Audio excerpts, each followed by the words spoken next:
আর ওই সেক্রেটারি বলছে হুজুর একটু বলো আমার বেটার জন্য দোয়া করবেন। বলে কেন কিসের দোয়া? বলে আমার বেটার জন্য চাকরি পায়। আর মৌলবি হাত তুলে বলছে আল্লাহ সেক্রেটারি বেটার জন্য চাকরি পায় আর বেতনটা যেন আমার সমান হয়। মৌলবীকে যে কি বেতন হইলো কি দোয়া হইলো? বলে কেন আমার যদি 5,000 টাকায় চলে তো তোমার চলবে না কেন? হে এ মুসলমান বুঝতে পারলেন না আমার কথাটা? এ মুসলমান দরদি আমার ভাই আল্লাহ ওয়ালারা, আজকে পৃথিবীর শ্রেষ্ঠ ব্যক্তি 5,000 টাকা বেতন 3 মাস বাকি। আর যারা স্কুলে পড়ায় হাট্টিমা টিম তারা মাঠে পারে ডিম তাদের খাড়া দুটো সেই মিছে কথা শিখাইছে ছেলেদেরকে। তারপরে তাদের বেতন হলো 50,000 টাকা প্রত্যেক মাসের 1 তারিখে অ্যাকাউন্টে ঢুকে দিয়েছে। কি বুঝলেন না? এটা হলো আমাদের দেশ। আজ আমাদের দেশ আর একটা কথা শুনেলেন, ভালো করে বলে দিই, বক্তব্য চলছে। আমাদের দেশের লোক কত জ্ঞানী গুণী বুদ্ধিজীবী। আমরা দেখেন স্কুলের বই খাতা কলম বিক্রি হয় ফুটপাতে, আর জুতোগুলা বিক্রি হয় এসি ঘরে কাচের ঘরে, হয় না? হয় না? কথা বলেন। আবার আমাদের দেশের কত জ্ঞানী মানুষ প্ল্যাটফর্মে একজন চুলওয়ালা ঝাকসুওয়ালা ওই চোয়াটওয়ালা জটওয়ালা পাথর নিয়ে বসে আছে। বুঝছে এটা বউ পালাবে না, এটা বউ থাকবে, এটা পরকীয়া করতে পারবা, নতুন বউ আসবে, তোমার প্রমোশন হবে ডিমোশন হবে না, পাথর লেও হাতে বাঁধো। আর ওই পাথর গেলা নিচে কারা? মাস্টার ডাক্তার উকিল জজ ব্যারিস্টার পয়সাওয়ালারা। কিন্তু বাবজি বলুন তো, যে পাথর বিক্রি করছে সেই একদিনও স্কুলে যায়নি। এ বাবা, যদি ওই স্কুলে ওই পাথর দিয়ে যদি প্রমোশন হতো, ওই পাথর দিয়ে যদি বউ ভালো পাওয়া যেত, ওই পাথর দিয়ে যদি বউকে ক্যাপচারে রাখা যেত, তো আর কি দরকার ছিল প্ল্যাটফর্মে পাথর বিক্রি করা? সব পাথরগুলাকে গলায় আর হাতে ঝুলিয়ে নিয়ে গিয়ে প্রধানমন্ত্রী চেয়ারে বসলে তো পারত নাকি? এ কথা বলে না? এ হলো আমাদের দেশ।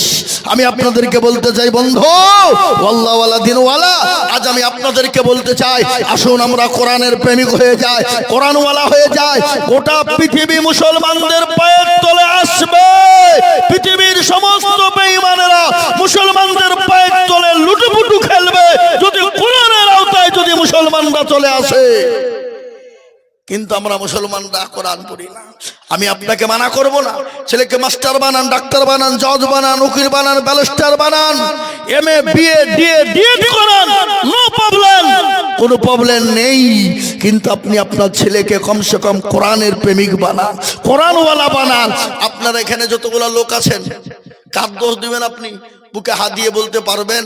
বলে হুজুর আপনি তো আমাদের হুজুর, তো আপনি আমার ছেলে মেয়েকে একটু কোরআনটা শিখিয়ে দেন, যত টাকা লাগে আমরা দেবো, এরকম লোক পাওয়া যাবে?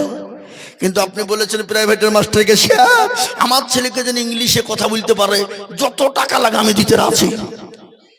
এরকম লোক আছে না নাই? জোরে বলুন। এ মুসলমান আল্লাহওয়ালা, আজকে কোরআনকে অবহেলা করে কোরআন পড়তে চাই না, নামাজ পড়তে চাই না। এ কোরআনের জন্য বিশ্ব নবী দয়াল নবী সাহাবারা তাদের বিবিকে বিয়ে করে দিল, সন্তানকে এতিম করে দিল। খালি আল্লাহর নবী প্যারা নবী পর্যন্ত বদরের প্রান্তে মার খেলেন, তাইফের ময়দানে রাসূলুল্লাহ রক্ত দিয়ে দিলেন।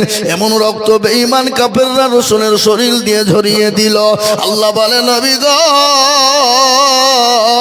আপনাকে মক্কার জমিনে থাকা যাবে না। ওগো রাসূলুল্লাহ, আপনি মক্কা ছেড়ে মদিনার পথে চলে যান। গজল আছে না? আজ নবী গো আমার বানায়া বাজার, হিজরত করে চলেন মদিনায়। আজ নবী গো আমার গড়ায়া বাজার, শুয়ে আছে সোনার মদিনা। আব্দুল্লাহর পৃষ্ঠ হতে মায়ামিনের শেখে মেতে জন্ম নিলেন নবী মক্কাতে। আজ নবী গো আমার গড়ায়া বাজার, শুয়ে আছে সোনার মদিনায়।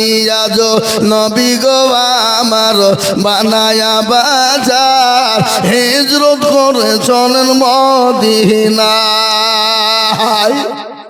নবী বলে হযরত আলী আজ বিছানা খালি,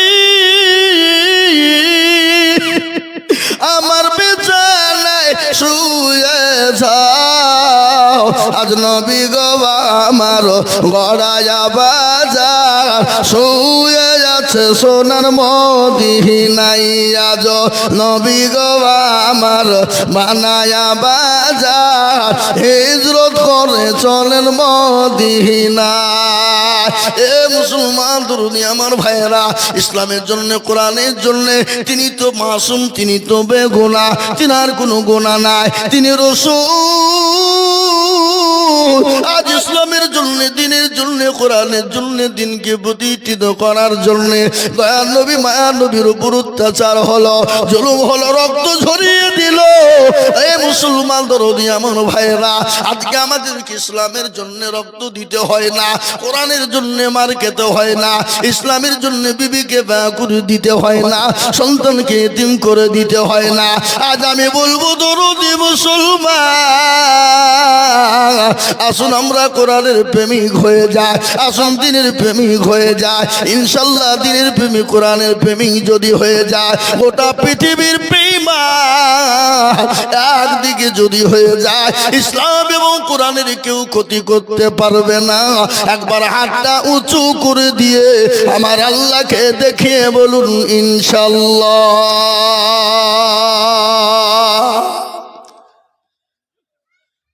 আহা, অনেকে তুলল না, ওরা মনে করছে যে তুলতে মুল্লি মানবের মৌলবি বিপদে ফেলবে না রে বাবা।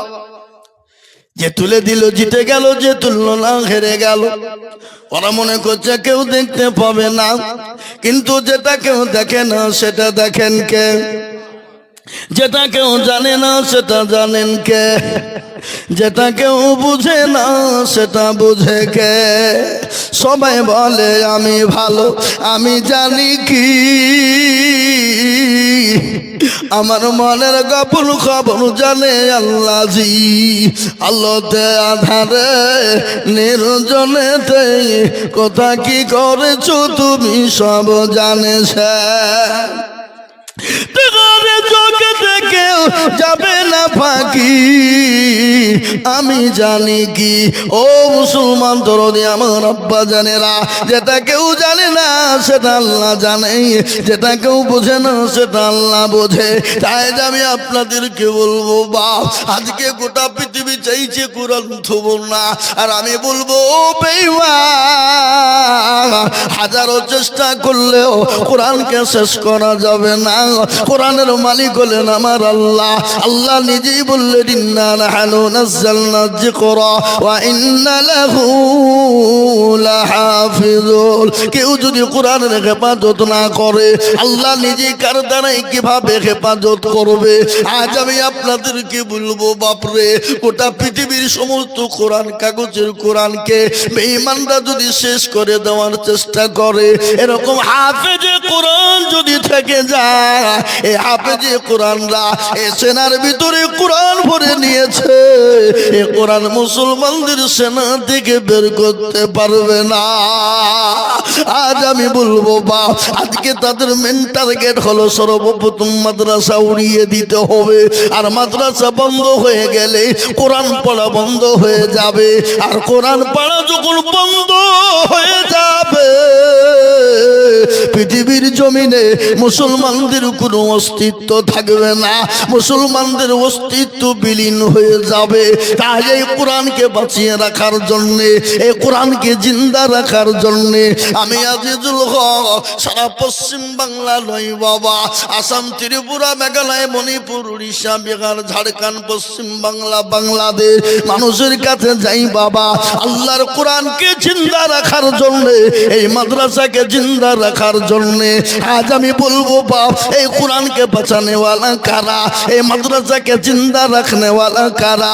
বহু টাকা বহু দিকে চলে যায়, বিবি বাচ্চা ছেলে মেয়ের পিছনে চলে যায়, আত্মীয় স্বজন বন্ধু বান্ধবীর পিছনে যায়, ডাক্তারের পিছনে চলে যায়। আমি আল্লাহর কোরআনকে বাঁচানোর জন্যে আমি আপনাদের কাছে আমি একবার তকবীর দিব বাবা, আর তকবীর দেওয়ার সঙ্গে সঙ্গে ডানে বায়ে পিছনে সামনে উপরে নিচে সর্বপ্রথম 1 লক্ষ টাকার দাতা।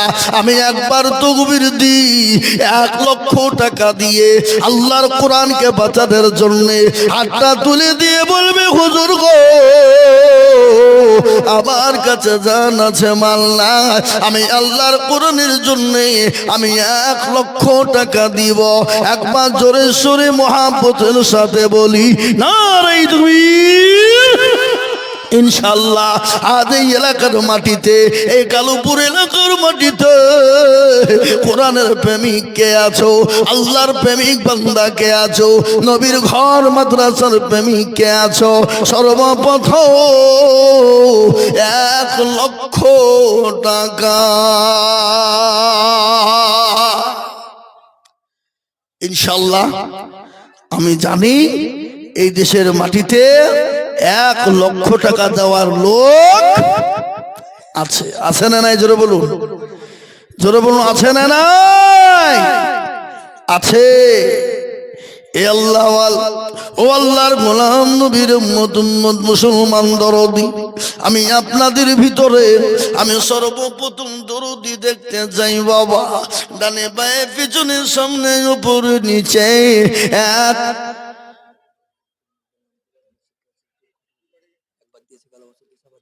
সুবহানাল্লাহ। গত বছর 1 লক্ষ টাকা দিয়েছেন উনি, এবারও বলছেন আমি 1 লক্ষ টাকা। হরিহার পাড়া বাড়ি, নাম বলেনি, বেনামে বলেছে, হুজুর জানে। আল্লাহ, উনি গত বছর ওই মাঠে ছিল বাবা জালসা, ওই মাঠে উনি 1 লক্ষ টাকা দিয়েছেন। এবারও উনি 1 লক্ষ টাকা দেবেন, নাম বলেননি, নাম ওনারা জানেন, বেনামিতে। একবার জোরে সোরে মহব্বত দিয়ে বলি নারে তাকবীর। এই তাকবীর হইল। এ বাপ, সেপ্টেম্বর, অক্টোবর, নভেম্বর, ডিসেম্বর, জানুয়ারি, ফেব্রুয়ারি চলছে, আজকে 4 তারিখ। এই 6 মাসে পড়েছি বাপ, তার মধ্যে 1 দিন আমি খালি রেস্ট পেয়েছি, 1 দিন। সেদিন কবে সেটাও বলে দিয়েছি বাবা, কেদারতলা মাদ্রাসা হরিহার পাড়া। কি হইলেন সেদিন হঠাৎ আমার গলাটা বসে গেল বাবা। ত্রিপুরায় যাচ্ছিলাম, ওই প্লেনে এসি ছিল বাবা, আমি বন্ধ করিনি, একটু ভালো ভালো লাগছে তো, এটা চলো। ও বাবা, ওখানে জালসা করে আবার যা পানি খেয়েছে, ওখান থেকে এসে দেখছে আর গলা উঠছে না। একই রে, একই হইল। আমি তা থেকে ভয়েস করে বললাম যে আমি আর যেতে পারবো না, হয়তো চালিয়ে এলেন। ওই 1 দিন, এই 6 মাসের মধ্যে 1 দিন 294টা জালসায় দেখেন আমার 2টো ডায়েরি পকেটে। কি বুঝলেন? প্রতিদিন চিল্লাছে বাপ। গতকালকে বলেছি 4.5 ঘন্টা, তার আগা দিন ছিল 2টো, সেদিন বলেছি 6 ঘন্টা। তাহলে প্রতিদিন যদি 2 ঘন্টা 3 ঘন্টা করে বলি বাপ, আপনাদেরকে যদি মাইকে আধ ঘন্টা তুলে দিই 10 মিনিট, তো কালকে জিসিপি লাগবে গলা চেড়ে তুলতে। কি বুঝলেন? বুঝলেন না? এটা আল্লাহর কুদরত বাপ, এটা আল্লাহর রহমত, এটা আল্লাহর রহমত ছাড়া কিছু নয় বাবজি। হ্যাঁ, তা একটু মহব্বত দিয়ে একটু আল্লাহকে জানিয়ে দিয়ে বলি নারে তাকবীর। আহা আল্লাহ, বেনামিতে দেখো তোমার বান্দা কোথায় ছিল। এ বেনামিতে দেখো বলো হরিয়ার পাড়া হতে 1 লক্ষ টাকা দিল মাদ্রাসা বানাতে।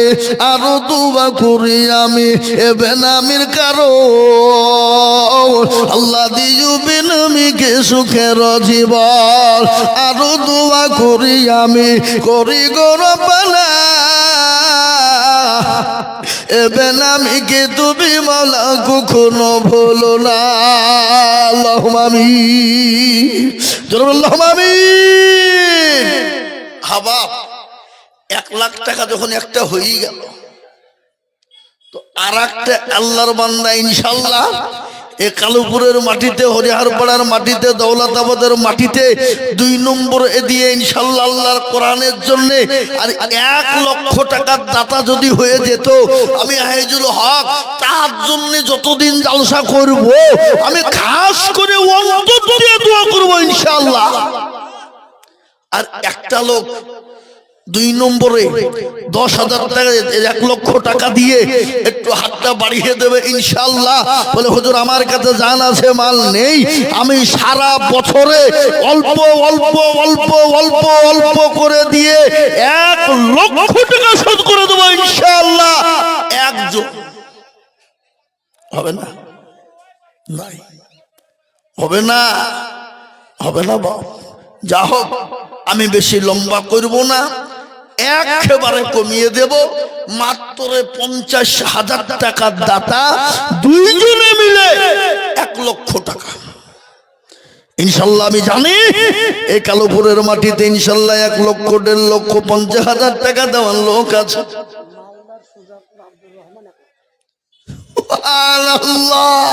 দেখো ছেলে, দেখো এ হাই মুসলমান। জি, মুসলমান কাকে বলে? বেলডাঙ্গায় একটা মসজিদ হবে ঘোষণা হল নাকি? আল্লাহ কেউ বলছে 1 কোটি, কেউ বলছে 80 কোটি, কেউ বলছে 50 লাখ, কেউ বলছে 100 টন ইট, কেউ বলছে 200 টন ইট, কেউ বলছে সিমেন্ট যা লাগবে দিব, কেউ বলছে 200 কুইন্টাল রড। এটা হলো মুসলমানদের আবেগ। এ দেখেন কি নাম, কি নাম বললেন? আব্দুর রহমান। একবার জোর দিয়ে নারাই তাকবীর লাগিয়ে দিয়ে বলি নারাই তাকবীর। 1 লক্ষ টাকা। আল্লাহ আল্লাহ তুমি কবুল করে দিও আল্লাহ। ধরে মাল এই এই এই এই এরা কারা গো? এই যে মুরব্বি, এই মুরব্বি 3 জনে একসাথে উঠেছে গো। খবরদার, এই মজলিস দিকে যদি বিনা কারণে চলে গেছেন চরমতরম গুনাহ হবে, আল্লাহ মাফ করবে না বাবা। আমি জানবো ইসলামকে আপনি ভালোবাসেন না। জি, এতক্ষণ বক্তব্য শুনলেন আর আদায় করতে শুরু হয়ে তোর বুঝছে লোক বুঝছে চ পালাই চ, আর আদায় হবে এখন চ বই নিয়ে। এরকম লোক আছে না? নাই কথা বলেন। মানে শয়তান তাদের পাছনে লেগে আছে, চ পালা। এ বাবা, আমাদের মেন শত্রুকে يا أيها الذين آمنوا ادخلوا في السلم كافة ولا تتبعوا خطوات الشيطان إنه لكم عدو مبين। আল্লাহ বলে ও মুসলমান, তুমি পূর্ণাঙ্গ ইসলামে ঢুকে যাও, শয়তানের ইত্তেবা করো না, যে শয়তান তোমার আমার প্রকাশ্য দুশমন। এই দেখেন আল্লাহর বান্দা, আমি 50-এ নেমে গিয়েছিলাম কিন্তু না, আল্লাহর বান্দা আছে বাবা আব্দুর রহমান। তিনি মালদা সুজাপুরে বাড়ি। ফোন করে বলেছেন হুজুর আমি 1 লক্ষ টাকা দেব। আমি একটা কথা বলি বাবা, মালদা সুজাপুর নয় মোজা বাবা, আল্লাহ ওদেরকে কত পয়সা দিয়েছে জানি না। মসজিদ মাদ্রাসার জন্য যখন আদায় হয়, কেউ বলে 5 লাখ, কেউ বলে 10 লাখ, কেউ বলে 7 লাখ। মা বোনেরা গলার হার, নাকের ফুল, কানের দুল পর্যন্ত নতুন নতুন কানের বালা, নতুন নতুন গলার চেন নবীর মাদ্রাসার জন্য ভরি ভরি দিয়ে দেয়। আব্দুর রহমান দেখো গো কোথায় বসেছিল, 1 লক্ষ টাকা তোমার বান্দা গদা নিল। আরো দুমা করি আমি এ বান্দার কারো, আল্লাহ দিও তুমি তাকে সুখের জীবন। 1 লক্ষ টাকা বলে করিও না হেলা, আল্লাহ তাকে দিও তুমি জান্নাতের মালা। আরো দোয়া করি আমি, করি দোয়া খান, আল্লাহ তাকে ভালো তুমি রেখো 12 মাস। এ মুসলমান, 2 নম্বর 1 লাখ করে হয়ে গেল। আমি ইনশাআল্লাহ 1 লক্ষ টাকা আমি আর চাইবো না বাবা, আমি একেবারে কমিয়ে দিব রে বাবা। 2 জনে মিলে 1 লক্ষ টাকা, তার মানে হলো 50,000 করে টাকা। আমি আজকে আপনাদেরকে বলবো, আপনাদের দান পানিতে পড়বে না, আপনাদের দরবি ফলে যাবে না। এই দেখেন হাফেজে কোরআন, মাঠের ভিতরে ফাঁকা জায়গায় মাদ্রাসা, এখানে কোরআনের হাফেজ তৈরি হয়, এখানে কোরআনকে জিন্দা করা করা হয়, এখানে কোরআনকে মজবুত করা হয়, এখানে কোরআনকে টিকিয়ে রাখা হয়। এই কোরআনকে বাঁচানোর জন্য আমি আপনাদের কাছে 50,000 করে টাকা চাইব। এ দরদি গো, অনেকের জন্ম দুঃখিনী মা কবরে চলে গেছে, অনেকের বাপ, অনেকের কলিজার সন্তান কবরে শুয়ে আছে। আমার আল্লাহর কোরআনের জন্য আমি মাত্র 50,000 করে টাকা আমি 2 জন দরুদিকে বলবো, ডানে বায়ে পিছনে সামনে উপরে, বলে হুজুর আমার কাছে জান আছে মাল না, আমি 50,000 টাকা আমি আল্লাহর কোরআনের জন্য দেব।